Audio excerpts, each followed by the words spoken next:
Okay, so today I'm going to present my March TOK assignment.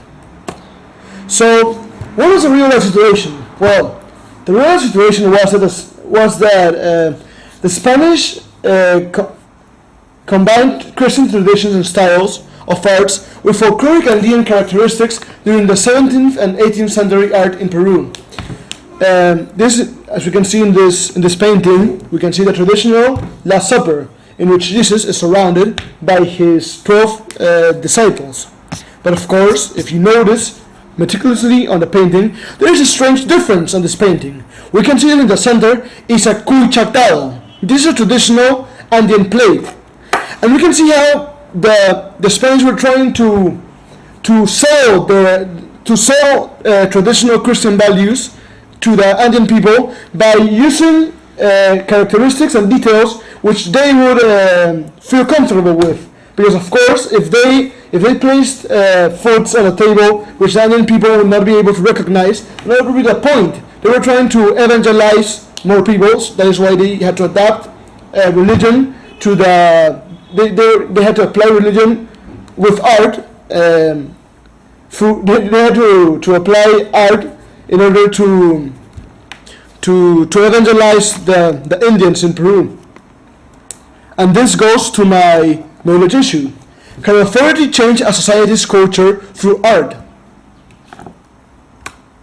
And the first claim is authority can impose their own values and morale through propaganda.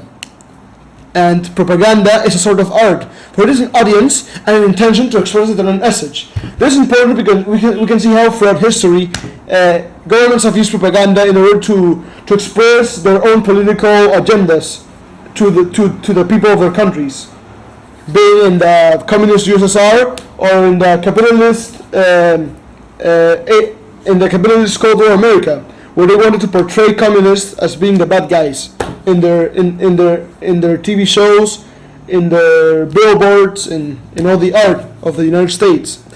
Propaganda can be overt or covert, and in both cases it can be very successful. What this means is that the details of this propaganda is not always very clear. It can be small details which can shift the values of that a society has regarding a certain minority, for example, or in other examples, just the perception that society has regarding, for example, raping or killing or capital punishment, or these controversial subjects. And the perfect example is the Nazi propaganda of Jews. Here we can see a photo of a starving Christian family, while in the right side is a Jewish family. They're fat, and they're fat. They have the typical look of an entrepreneur, and sometimes this can have a negative connotation. And also, their nose is very, very large, which can make them look as monsters. Then the counterclaim is the government is not strong enough to completely change the foundations of a society. Example of this are conquered societies who repel the Andean culture, and we can see how an example of this is how Peruvian artists in the colony hid their deities under the eyes of the Catholics by merging them with saints and virgins. We can see here an image of a virgin painted by a Cuscan artist, and we can see that it is in the shape of a mountain. And in the Andean society, mountains were gods. So we can see how the Indians actually were praying to the mountain instead of the Virgin, but they hit the mountain with the face of the Virgin Mary in order to continue their idolatry of this deity. And a personal example is that from my life I have played many video games which have distorted the image and my values regarding certain minorities.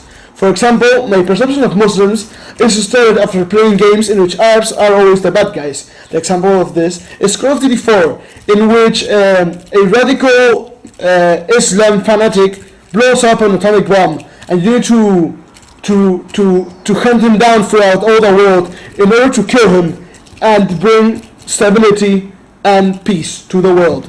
And that is all. Thank you very much.